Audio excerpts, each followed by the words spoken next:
जिस्म फानी है, सजाने की ज़रूरत क्या है। जिस्म फानी है, जिस्म फानी है, सजाने की ज़रूरत क्या है। जिस्म फानी है, सजाने की ज़रूरत क्या है। हुस्न दुनिया को दिखाने की ज़रूरत क्या है। हुस्न दुनिया को दिखाने की ज़रूरत क्या है। और ऐसे आमाल करो कि जिस्म से खुशबू आए। ऐसे आमाल करो कि जिस्म से खुशबू आए। इत्र कपड़ों में लगाने की ज़रूरत क्या है। इत्र कपड़ों में लगाने की ज़रूरत क्या है। और एक शायर यूँ लिखता है कि खुदाए पाक बस एक बार बुलवाले मदीने में। हाथों को उठाइए, मोहब्बत के साथ बोलिए सुभान अल्लाह, और मचल के बोलिए या रसूल अल्लाह। कि खुदाए पाक बस एक बार बुलवाले मदीने में। खुदा बस एक बार बुलवाले मदीने में। फिर उसके बाद चाहे दम निकल जाए मदीने में। फिर उसके बाद चाहे दम निकल जाए मदीने में। और ज़माने में कहीं भी आता है तो डर लगता है। ज़माने में कहीं भी आता है तो डर लगता है। मौत का फरिश्ता आए तो आ जाए मदीने में। फरिश्ता मौत का आए तो आ जाए मदीने में। और मेरे अल्लाह मुझसे तो मदीने का फ़कीर अच्छा। मेरे अल्लाह मुझसे तो मदीने का फ़कीर अच्छा। वो जब चाहे जिधर चाहे चला जाए मदीने में। वो जब चाहे जिधर चाहे चला जाए मदीने में। और हज़रात मोहतरम बताना ये चाहता हूँ, दर्स ये देना चाहता हूँ कि प्यारे मुसलमानों आपस में एक हो जाओ। और एक होने के बाद जो है नेक हो जाओ। अल्लाह तबारक व तआला की इबादत में मशगूल हो जाओ। आक़ाए करीम की मोहब्बत का चिराग रोशन कर लो। ए मुसलमानों, आपको मालूम नहीं है, तारीख ब तारीख आपके ऊपर बयान दिए जाते हैं। कहीं ये बयान दिया जाता है कि मुसलमान नहीं रहेगा, मुसलमान को मिटा दिया जाएगा। कहीं ये बयान दिया जाता है कि हिंदुस्तान के अंदर एक भी दाढ़ी टोपी वाला नजर नहीं आएगा। कहीं ये बयान दिया जाता है कि एक भी मदारिस और मसाजिद नजर नहीं आएंगे, दाढ़ी टोपी वाले नजर नहीं आएंगे। हज़रात निज़ाम रज़ा कान में नहीं मैदान में कहता है कि न तू मिटा सकता है, न तेरा बाप मिटा सकता है, न तेरा खानदान मिटा सकता है। सुनो, जब तक हिंदुस्तान में ख्वाजा पाक का मज़ार रहेगा, मुसलमान हिंदुस्तान में आबाद रहेगा। और मैं तो ये कहता हूँ कि खौफ बातिल का नहीं, हम अल्लाह का डर रखते हैं। खौफ बातिल का नहीं, हम अल्लाह का डर रखते हैं। शहादत के लिए हम जिस्म पे सर रखते हैं। शहादत के लिए हम जिस्म पे सर रखते हैं। ये अलग बात है, ये अलग बात है, ये अलग बात है टूटी है कमाने अपनी। ये अलग बात है टूटी है कमाने अपनी। फिर भी हम तीर चलाने का हुनर रखते हैं। फिर भी हम तीर चलाने का हुनर रखते हैं। लीजिए हज़रात, उस्ताद मोहतरम जनाब मौलाना रिसालत अली साहिब क़िबला को बुलाता हूँ। आप इनको सुनना चाहेंगे तो जोरदार नारा लगाएंगे और हजरत को बताएंगे कि घुरनपुर में जरूर रहते हैं, लेकिन हमारे दिल में मदीने वाले हुजूर रहते हैं। जोरदार नारा लगाइए, नारे तकबीर, नारे रिसालत, मसलके आला हजरत, फैज़ाने आला हजरत मौलाना रिसालत अली साहिब क़िबला, नारे तकबीर।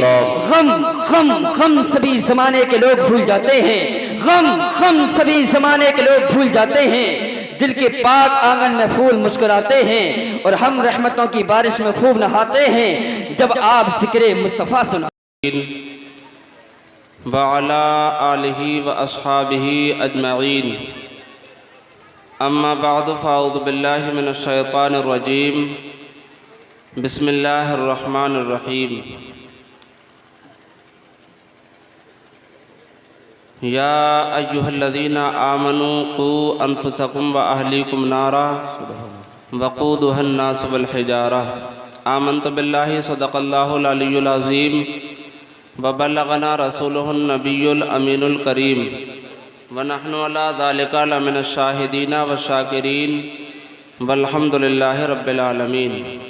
निहायत अक़ीदत मोहब्बत और पूरे खुलूस व एहतराम के साथ सारी कायनात के मरकज़ अक़ीदत गुंबद ख़ज़रा में आराम फरमाने वाले आक़ा दाता जनाब अहमद मुस्तफ़ा मोहम्मद मुस्तफ़ा सल्लल्लाहु तआला अलैहि वसल्लम की मुक़द्दस पाकीज़ा और बाबरकत बारगाह में हदिये दरूद व सलाम मोहब्बत के साथ सब बुलंद आवाज़ से पेश करें, पढ़ें अल्लाहुम्मा सल्ली अला सय्यिदिना व मौलाना मुहम्मदिन तिब्बिल क़ुलूबि व दवाइहा व आफ़ियतल अबदानी व शिफ़ाइहा व नूरिल अबसारी व दियाइहा व आलिहि व सहबिहि व बारिक वसल्लम सलातun व सलामुन अलैका या रसूलल्लाह सल्लल्लाहु तआला अलैहि वसल्लम।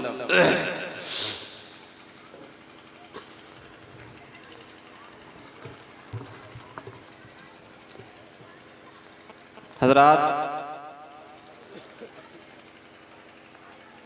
बारगाह रब्बुल इज़्ज़त में हम सब दुआ करते हैं कि मौला तबारक व तआला इस मुबारक जलसे को अपनी बारगाह में कबूल फरमाए। आमीन। हम और आप यहाँ ज़िक्र खुदा और ज़िक्र मुस्तफ़ा करने जो जमा हुए हैं सुनने और सुनाने की गरज से, मौला ताला हम सब का सुनना सुनाना कबूल फरमाए। आमीन।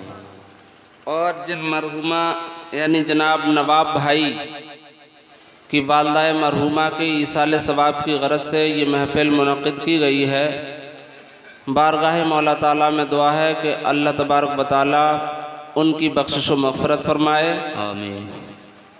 उनकी सय्यात को बख्शे, हसनात को कबूल फरमाए, दर्जात को बुलंद फरमाए, घर वालों को सब्र जमील की तौफ़ीक बख्शे। आमीन। और मज़ीद तमाम अहल खाना को उनके हक़ में ईसाल सवाब करने की तौफ़ीक अता फरमाए। आमीन। आमीन। और इस मुबारक महफ़िल पाक में जो हज़रात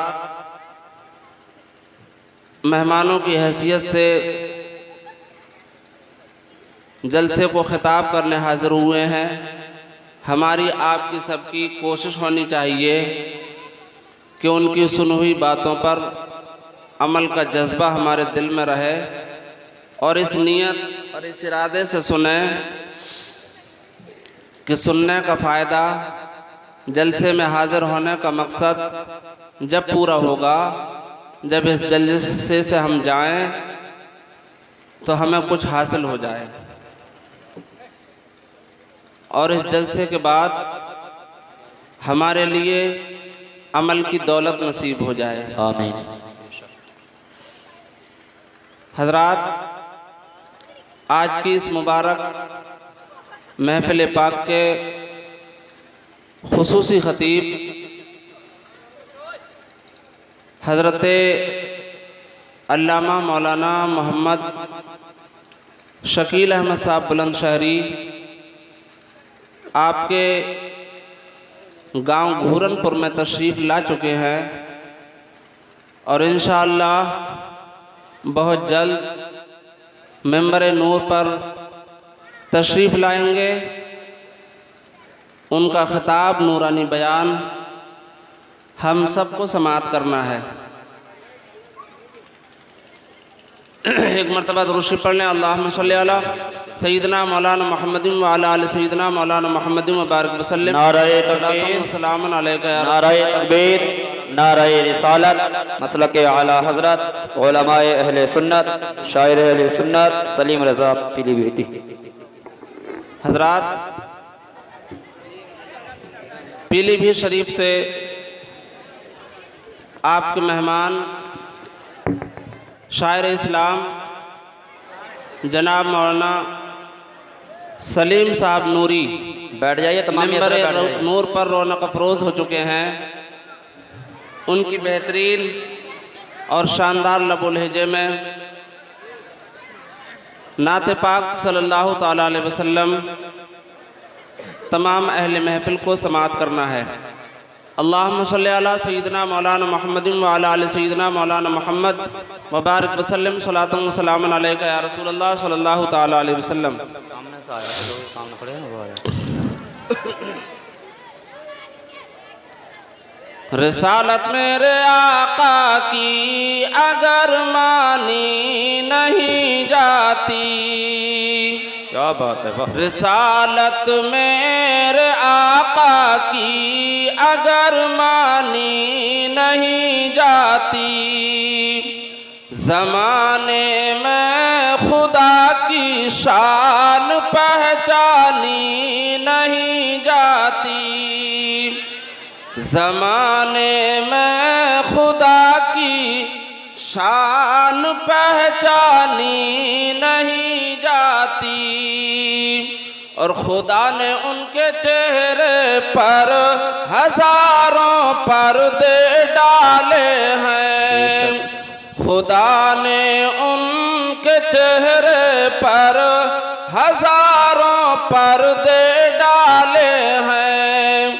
जमाले मुस्तफ़ा की फिर भी ताबानी नहीं जाती, जमाले मुस्तफ़ा की फिर भी ताबानी नहीं जाती।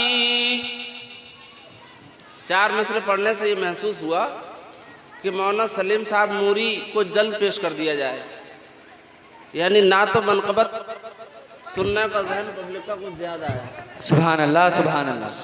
हज़रात, रब तबारक व तआला कुरान मुक़द्दस में इरशाद फरमाता है, या अय्युहल्लज़ीना आमनू क़ू अनफुसकुम व अहलीकुम नारा वक़ूदुहन नासु वल हिजारा। ऐ ईमान वालों, अपने आप को और अपने घर वालों को जहन्नम की आग से बचाओ। जी, वो जहन्नम की आग कि जिसका ईंधन लोग और पत्थर होंगे। जी। हम दुनिया में जिस आग को देखते हैं, ये आग लकड़ी, कोयले और ये दुनिया का ईंधन होता है, इससे तैयार होती है। मगर जहन्नम की जो आग होगी उसका ईंधन ये लकड़ी नहीं और दुनिया का ये कूड़ा और कबाड़ नहीं, बल्कि जहन्नम की जो आग होगी उसका ईंधन लोग होंगे और पत्थर होंगे। और उस आग के ऊपर, जहन्नम पर ऐसे तुंद मिजाज और सख्त किस्म की आदत के फरिश्तों की ड्यूटी लगाई गई है जिनके अंदर रहम नहीं है। अल्लाह तबारक व तआला ने उन्हें जिस बात पर मामूर कर दिया है और जो उन्हें हुक्म दे दिया है वो बस उस हुक्म के पाबंद है। बाकी किसी की रियायत, किसी के साथ रहम, ये उनकी आदत में दाखिल नहीं है। उन्हें वो करना है जो उनके रब ने उन्हें हुक्म दे दिया है। तो ऐसे फरिश्तों की ड्यूटी जहन्नम पर लगाई गई है। अल्लाह ताला ने हुक्म दिया है कि ऐ ईमान वालों, तुम अपने आप को भी और अपने अहलो अयाल, बाल बच्चे, तमाम घर वालों को उस जहन्नम की आग से बचाओ। उमर फारूक आज़म रज़ियल्लाहु ताला अन्हु, खलीफा रसूल, जिन्हें प्यारे आका अलैहिस्सलातु वस्सलाम ने उनकी हयात में लोगों के सामने जन्नती होने की बशारत दी, उन्होंने आयत पाक को सुना तो अर्ज़ किया, या रसूल अल्लाह, हम अपने आप को जहन्नम से बचाने की कोशिश कर सकते हैं। हम नेक काम करें, बुराइयों से दूर रहें, सदका व खैरात करें, दीन पर चलें, इस्लाम के अहकाम को अपनाएं, आपकी फरमाबरदारी करें। इस तरीके से हम अपने आप को जहन्नम की आग से बचा सकते हैं। मगर या रसूल अल्लाह, आयत पाक में जो हुक्म दिया गया है कि अपने आप को भी बचाना है और अपने अहलो अयाल को भी बचाना है, तो हम अपने अहलो अयाल को बचाएं, ये हमारे बस का रोग नहीं है। ये हम कैसे कर सकते हैं? या रसूल अल्लाह, आयत का मतलब बताइए कि इससे मुराद क्या है? तो आका अलैहिस्सलातु वस्सलाम ने इरशाद फरमाया कि उमर फारूक आज़म, सुनो, तुम भी मामूरात पर अमल करो, मनहियात से परहेज करो। यानी जिन बातों का अल्लाह ताला ने हुक्म दिया है उसे अपनाओ, उन्हें अमल में लाओ, और जिनसे मना किया गया है उनसे दूर रहो। और इन तमाम चीज़ों का पाबंद यानी नेकियों के करीब और बुराइयों से दूर खुद भी रहो और अपने घर वालों को भी करते रहो। तो गोया कि तुमने अपने आप को भी जहन्नम की आग से बचा लिया और अपने घर वालों को भी जहन्नम की आग से बचा लिया। यह है इस आयत का मतलब। हजरात, आयत पाक से ये पता चला कि हमें अपने आप को भी सुधार कर रखना है, अपने अजीज़ो अकारिब, अपने दोस्तों अहबाब, अपने अहलो अयाल, अपने बीवी बच्चे। मतलब ये है कि एक इंसान की निगरानी में या एक इंसान के ताल्लुकात में जितने अफराद आते हैं उन सब के हवाले से हर इंसान की जिम्मेदारी बनती है कि अगर आपका भाई आपकी बात मानता है, आपके घर वाले आपके मातहत हैं, आपकी बीवी है, आपके बच्चे हैं, ये सब गोया के आपकी रियाया है, आपकी जिम्मेदारी बनती है कि आप भी शरीयत के पाबंद रहें और इन लोगों को भी शरीयत का पाबंद बनाने की कोशिश करते रहे। हदीस पाक में प्यारे आका अलैहिस्सलातु वस्सलाम ने इरशाद फरमाया है, कुल्लुकुम राइन व कुल्लुकुम मसऊलुन अन रइयतिही। ऐ लोगों, तुम में से हर एक शख्स हाकिम है, तुम में का हर शख्स हाकिम है और उससे उसकी रियाया के बारे में क़यामत के दिन पूछा जाएगा, उसके अपने बारे में भी पूछा जाएगा और उसकी बीवी बच्चों के बारे में भी पूछा जाएगा। सवाल होगा। बहुत सारे लोग ऐसे होते हैं कि अल्लाह के फजलो करम से वो दीनदार हैं, खुद परहेजगार हैं, बुरी बातों से दूर रहते हैं, नेकियों की आदत और उनकी पाबंदी करते हैं, मगर एक कोताही उनमें यह होती है कि अपने अहलो अयाल को शरीयत की तरगीब और शरीयत की बातों की ताकीद नहीं कर पाते हैं, जिसकी वजह से क़यामत के दिन पकड़ होगी, पूछताछ होगी। हमने एक किताब में पढ़ा कि हजरत मूसा अलैहिस्सलातु वस्सलाम के दौर में एक शख्स बहुत ज्यादा इबादतों गुजार, रात को इबादत में गुजारता, दिन रोजे की हालत में गुजारता और फिर अल्लाह की बारगाह में गिरियाउजारी करता, तौबा करता और दुआएं मांगता। किसी ने देखा कि ये बहुत ज्यादा रो रहा है, दुआएं मांगता है, अल्लाह की बारगाह में गिरियाउजारी कर रहा है, गिड़गिड़ा रहा है और अपनी जबान को बाहर निकाल रहा है। रब तबारक व तआला की बारगाह की तरफ वो शख्स मुतवज्जो होता है और पूछता है, सोचता है कि इसे तो अल्लाह तबारक व तआला को इसकी दुआ कबूल करनी चाहिए। ये इबादत करता है, रातों को इबादत में गुजारता है, दिन रोजे से रहता है, बुराइयों से पूरे तौर पर दूर रहता है, नेकियों का आदी है और पाबंद है, मगर इसकी दुआ कबूल क्यों नहीं हो रही? हजरात गिरामी वकार, रब तबारक व तआला का हुक्म मिलता है और इरशाद फरमाया जाता है कि ये खुद तो नेकियों का पाबंद है, खुद तो बुराइयों से दूर रहता है, जराइम से दूर रहता है, गुनाहों से दूर रहता है, मगर अपनी बीवी को ये दीन के दायरे में नहीं रख पाता है, दीन के दायरे में नहीं रखता है, वो बुराइयों में मशगूल होती है, गुनाहों की आदी है, उसके बावजूद नाराजगी जाहिर भी नहीं करता है, वो उसके मातहत है, मगर अपने मातहत अपनी बीवी को बुराइयों से रोकता नहीं है, जिसकी वजह से इसकी दुआ को भी कबूल नहीं किया जाएगा। हजरात गिरामी वकार, इन वाकयात की रोशनी में और कुरान की आयत की रोशनी में हमारे लिए यह दर्स मिलता है, ये सबक हमारे लिए हासिल हुआ कि हमें अपने आप को भी दीन का पाबंद करना है, अपने बीवी बच्चों की जिम्मेदारी हमारे ऊपर आयद होती है। बच्चों के हवाले से प्यारे आका अलैहिस्सलातु वस्सलाम ने हुकूक बताए हैं और इरशाद फरमाया है कि ऐ लोगों, जब तुम्हारी औलाद 7 बरस की हो जाए तो उन्हें नमाज का पाबंद बनाओ, उन्हें नमाज की ताकीद करो, उन्हें रग़बत दिलाओ कि ऐ बच्चों तुम मुसलमान की औलाद हो, ऐ बेटा तुम मुसलमान की औलाद हो। और मुसलमान की शान और पहचान ये होती है कि वो सुबह को अपने खुदा को याद करता है, दोपहर में अपने रब को याद करता है, 5 वक्त अपने खालिक को मालिक को याद करता है। यह है मुसलमान की जिंदगी, ऐसी होती है मुसलमान की शान और पहचान। प्यारे आका ने इरशाद फरमाया, क्या लोगों, जब तुम्हारी औलाद 7 बरस की हो जाए तो उन्हें नमाज का हुक्म दो, और जब वो 10 बरस के हो जाएं और उस हुक्म पर अगर ना पढ़े तो उन्हें नमाज मार करके पढ़वाओ, और जब बालिग हो जाएं तो फिर किसी किस्म की उनके लिए अब छूट नहीं है, वो मुकल्लफ हो चुके हैं, खुदा की नाफरमानी करेंगे, गुनाह कबीरा का इर्तिकाब करेंगे, जहन्नम उसकी सजा है। अल्लाह ताला इरशाद फरमाता है, या अय्युहल्लज़ीना आमनू कू अनफुसकुम व अहलीकुम नारा, ऐ ईमान वालों अपने आप को और अपने घर वालों को जहन्नम की आग से बचाओ, जिसका ईंधन लोग होंगे और पत्थर होंगे। हजरात, हम और आप सब जानते हैं कि ये चंद दिनों की दुनिया है, हर दुनिया से जाने वाला, दुनिया में रह जाने वालों के लिए अपनी मौत के जरिए और अपनी इस रुखसती के जरिए ये ज़बाने हाल से ऐलान करके जाता है कि लोगों, जिस तरीके से मैं इस दुनिया में रह करके जा रहा हूँ, एक दिन वो आने वाला है कि तुम भी उसी मकाम पर पहुंचोगे, तुम्हारा भी असल ठिकाना कब्र है। हजरात गिरामी वकार, जब हमारा और आपका असल ठिकाना कब्र है तो समझदारी और दानिशमंदी की बात यह है कि हम उसकी तैयारी कर लें। ये दुनिया दारुल अमल है, और आखिरत इस दुनिया से चले जाने के बाद दारुल जज़ा, यानी वहां पर दुनिया में जो कुछ किया है उसका सिला मिलने वाला है। अगर अच्छा किया है तो अच्छा उसका सिला मिलेगा, दुनिया में बुराइयों और गुनाहों में मुलव्वस रहे हैं तो फिर उसका सिला बहुत बुरा आपको देखने को मिलेगा। कुरान फरमाता है फमन यअमल मिस्काल ज़र्रतिन खैरन यरह वमन यअमल मिस्काल ज़र्रतिन शर्रन यरह। दुनिया में जर्रा भर नेकी करोगे उसे भी पाओगे, जर्रा भर बदी करोगे उसे भी आखिरत में पाओगे।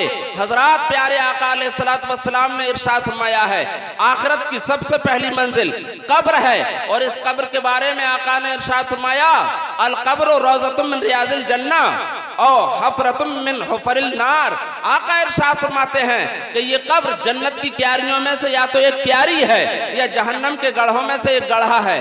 कब्र अंधेरी कोठरी होगी, तंगो तारीक मकान होगा, वहां ना वहां आपके साथ दोस्त होंगे, ना आपके माँ बाप होंगे, ना आपके अजीज व अकारिब होंगे, ना आपके दोस्तों अहबाब होंगे, ना आपका चाहने वाला कोई भाई होगा, ना आपकी बीवी होगी, ना आपकी औलाद होगी। कब्र के अंदर अगर कोई होगा तो आप होंगे और साथ में आपके नामा आमाल होगा। आपने अगर दुनिया में नेकियां की हैं वो कब्र में आपके साथ रहेंगी, अगर आपने गुनाह किए हैं वो कब्र में आपके साथ रहेंगे। हजरात अगर आप चाहते हैं कि निजात मिले अजाब कब्र से, रोशनी देखने को मिले उस अंधेरी कोठरी में हजरात गिरामी, तो उसकी कुछ तैयारी करनी जरूरी है। उलमा ने बताया है, बुजुर्गों ने बताया है, कुरान और हदीस की रोशनी में आज भी समझाने वाले समझाते हैं कि कब्र का अजाब बड़ा भयानक होगा। मरने के बाद सबसे पहली मंजिल अगर कुछ है तो कब्र है, जहां पर 3 सवाल होंगे। पूछा जाएगा मुर्दे से, कब्र वाले से पूछा जाएगा बता तेरा रब कौन है, तेरा दीन क्या है और तू इनके बारे में क्या कहता रहा है ये बता। हुजूर अलैहिस्सलातु वस्सलाम के बारे में तीसरा सवाल किया जाएगा, पूछा जाएगा इनके बारे में बताओ तुम्हारा क्या ख्याल है, क्या नजरिया था, क्या कहते थे इनके बारे में बताओ। हजरात दुनिया का रिवाज ये है कि यहाँ पर अगर कोई इम्तिहान कराना होता है, कोई टेस्ट लेना होता है तो इम्तिहानात के सवालात बताए नहीं जाते हैं, मगर ये आका का करम है कि हमारा और आपका जो मरने के बाद कब्र में इम्तिहान होने वाला है और उसमें क्या सवाल आएंगे इम्तिहान में, आका ने वो भी बता दिया है और उन सवालों के ठीक ठीक और सही सही जवाब क्या है आका ने हमें और आपको उसकी भी रहनुमाई फरमा दी है। अब बड़ी गफलत की बात होगी, बड़ी बेवकूफ़ी की बात होगी कि इम्तिहान के सवालात भी मालूम हो गए हैं, जवाबात भी सिखा दिए गए हैं, उसके बावजूद हम जवाब सीखने को तैयार ना रहें और हम उसकी तैयारी ना करें। हमें आपको सबको मालूम है कि कब्र अंधेरा मकान है, तंगो तारीक कोठरी है। अगर उसमें उजाला देखना चाहते हो तो बुजुर्गों के बताए हुए उसूलों को अपनाओ, कुरान और सुन्नत के अमल पैरा हो जाओ। हजरत फकीह अबुल्लाह से बुजुर्ग हैं, सूफी सिफत बुजुर्ग हैं, बड़े आलिम दीन हैं, फकीहों में उनका नाम आता है। वो फरमाते हैं कि कब्र का अजाब बहुत सख्त होता है, कब्र में अंधेरा होता है, मगर जो बंदा मोमिन कुछ चीजों को अपना मामूल बना ले, कुछ चीजों से दूर रहे और कुछ चीजों को अपनी जिंदगी का मामूल बना ले, करता रहेगा तो इंशाअल्लाह बाद मरने के उसे कब्र तारीक नहीं बल्कि कब्र रोशन मिलेगी, कब्र अंधेरी नहीं बल्कि कब्र मुनव्वर उसे मिलेगी और अजाब कब्र से उसे निजात मिलेगी। वो बुजुर्ग फरमाते हैं कि 4 बातें हर मुसलमान हर इंसान को चाहिए कि अपने अमल में लाए। पहली बात वो बयान करते हैं कि सबसे पहला अमल जिसकी बुनियाद पर आपको कब्र में रोशनी देखने को मिलेगी वो है नमाज की पाबंदी। आप 5 वक्त नमाज पढ़ें, नमाज के आदी बने। ये नमाज दुनिया में चेहरे पे नूर लाती है, इस नमाज की बरकत से रिज़्क में बरकत मिलती है और चेहरे पर नूर आता है, उम्र में बरकत अता की जाती है। आका अलैहिस्सलातु वस्सलाम ने इस नमाज के ताल्लुक से इरशाद फरमाया है कि ये नमाज बंदे मोमिन की मेराज है, ये नमाज पुल सिरात पर नूर साबित होगी। हजरत फकीह अबुल्लाह उन्हीं हदीसों की रोशनी में बयान फरमाते हैं कि अगर कोई चाहता है मुझे कब्र में बाद मरने के उजाला देखने को मिले, कब्र बसी नजर आए मेरी, कब्र में मुझे चैन और सुकून मिले, तो उसे चाहिए कि दुनिया में नमाजों का पाबंद बने। दुनिया में जब सुबह को उठे अपने बिस्तर से अल्लाह का मुनादी जब निदा दे और हय्या अलस सलाह और हय्या अलल फलाह कहकर नमाज और कामयाबी की तरफ बुलाए तो दुनिया के कामों की तरफ तवज्जो मुसलमान की बात में होना चाहिए। पहले अल्लाह को याद कर ले, नमाज पंजगाना अदा कर ले, फजर को जाए मस्जिद में जाके 4 रकत नमाज फजर अदा करे और उसके बाद फिर दुनिया के कामों में लगेगा तो अल्लाह ताला कमाई में भी बरकत अता फरमाएगा, वक्तों में अल्लाह, सुभान अल्लाह। फरमाएगा। बुजुर्ग फरमाते हैं कि अगर अपनी कब्र में उजाला देखने चाहते हो, अजाब कब्र से निजात हासिल करना चाहते हो, तो दुनिया में नमाजों की पाबंदी करके जिंदगी गुजारो। नमाजों के पाबंद रहोगे, इंशाअल्लाह बहुत सारे बिगड़े हुए काम बनेंगे इस नमाज की बरकत से। और दूसरा अमल वो बताते हैं कि दूसरा अमल जिसकी बरकत से कब्र में उजाला देखने को मिलता है वो है कुरान की तिलावत। कुरान की तिलावत करो। कुरान की तिलावत से जंग आलू दिलों की सफाई का इंतजाम होता है। नफली इबादतों और नफल नमाजों में सबसे ज्यादा बेहतर नफली इबादतों में अगर कोई इबादत बेहतर बताई गई है तो हदीसों की रोशनी में आया है ये नमाज, ये कुरान की तिलावत नफली इबादतों में सबसे बढ़कर अफजल इबादत है। कुरान की तिलावत करो। लोगों ने रिवाज बना लिया है कि मोहल्ले में जो मदरसा होता है, इमाम साहब से मुताल्लिक जो उनके शागिर्द और बच्चे होते हैं, साल 6 महीने में बुलाया और अपने अजीज व अकारिब जो दुनिया से जा चुके हैं उनके ईसाले सवाब के लिए कुरान खानी कभी बरसी पे करा दी, कभी छमाई पे करा दी, साल में 1-2 मरतबा करा दी और समझ लेते हैं कि हमने बहुत कुछ नेकियां कर ली। हजरात गिरामी वकार, कुरान पढ़ा जाएगा 1 साल में वो भी बरकत की बात है, 6 महीने में पढ़ा जाएगा वो भी बड़ी अच्छी बात है। मगर हम मुसलमान हैं, हमारे घरों का रिवाज ये नहीं होना चाहिए कि साल में 1-2 मरतबा कुरान खानी हो। हम मुसलमान हैं, कुरान पर चलने वाले हैं, प्यारे रसूल का कलमा पढ़ा है। मुसलमान के घर का अंदाज और उसका चाल चलन तो ये होना चाहिए कि एक ईमान वाले के घर में रोजाना कुरान खानी हो, पूरा घर नमाज फज्र अदा करे और नमाज फज्र अदा करने के बाद दुनिया के कामों में लगने से पहले 15 मिनट 20 मिनट आधा पारा पाव पारा कुरान की तिलावत हर फर्द हर मुसलमान रोजाना अपने घर में करे। ये रोजाना की कुरान खानी है। जो काम साल 6 महीने में एक बार होता है उसका मामला अलग होता है और जो काम रोजाना किया जाएगा उसकी बरकतें अलग होंगी। इंशाअल्लाह बरकतें देखने को मिलेंगी। हजरत फ़क़ी अबुल्लाह फरमाते हैं कि ये 4 काम जिंदगी का मामूल बनाओ। नमाजों की पाबंदी करो, कुरान की तिलावत करो और उठते बैठते कलमा तैयबा का विर्द करते रहा करो। चौराहों पर बैठ जाते हैं, दुकानों पर बैठ जाते हैं, ना जाने अपनी जबान से कौन कौन से बुरे कलिमात निकालते रहते हैं, फजूल गोई करते रहते हैं। हमारे बुजुर्गों का तरीका ये रहा है कि बिला वजह की बातों से वो परहेज करते। सिद्दीक अकबर उनसे बढ़कर कौन अमल वाला हो सकता है? पूरी उम्मत में सबसे बड़ा मर्तबा सिद्दीक अकबर का है। इस जबान की हिफाजत के ताल्लुक से उनका मामूल था। ईमान लाने के बाद वो बयान करते हैं कि मैं अपने मुंह में कंकर रख लेता हूँ, पथरी रख लेता हूँ ताकि बिला वजह में ये जबान ना चले। इस जबान की इस जबान की वजह से बहुत सारी बुराइयों में मुब्तला हो जाता है आदमी और नतीजे में कभी मार तक खानी पड़ जाती है, बदन को तकलीफ झेलना पड़ती है। आका ने इरशाद फरमाया है कि लोगों, जिस्म के 2 हिस्सों की हिफाजत की जमानत तुम ले लो तो मैं तुम्हारे लिए जन्नत की जमानत देता हूँ। एक शर्मगाह की हिफाजत करो, अपनी जबान की हिफाजत करो। अगर इन 2 चीजों की तुम हिफाजत करोगे, मेरी जिम्मेदारी है तुम्हारा हाथ पकड़ के मैं जन्नत में ले जाऊंगा। हजरात, तो उठते बैठते चलते फिरते फालतू बातों के बजाय अपनी जबान पर कलमा तैयबा का विर्द किया करो। ला इलाहा इल्लल्लाह की ज़रबे लगाओ, कलमा तैयबा पढ़ो। इंशाअल्लाह इस कलमे की बरकत से तुम्हारे ईमान को जिला मिलेगी, कब्र में उजाले का इंतजाम हो जाएगा। ला इलाहा इल्लल्लाह मोहम्मद रसूलुल्लाह पढ़ने की बहुत बरकतें हैं। हजरत मूसा ने कहा था, या अल्लाह तबारक व तआला, मैं तेरा पैगंबर हूँ, मैं तेरा नबी हूँ, मेरे लिए कोई अमल बता दे, मेरे लिए कोई वजीफा बता दे। रब तबारक व तआला ने इरशाद फरमाया, ऐ मूसा कलमा तौहीद का विर्द किया करो। हजरत मूसा ने अर्ज किया, अल्लाह तबारक व तआला, जो भी मुसलमान है, जो भी ईमान वाला है, जो भी तेरी तौहीद को मानता है वो कलमा तो पढ़ता ही है। मैं तेरा पैगंबर हूँ, जलील कद्र नबी हूँ, मेरे लिए कोई अलग से वजीफा बता, मेरे लिए कोई उम्दा वजीफा बता। ये कलमा तो सब मुसलमान पढ़ते हैं, इसे तो आम खास सब अपना वजीफा बनाए हुए हैं, मेरे लिए कोई और अमल बता।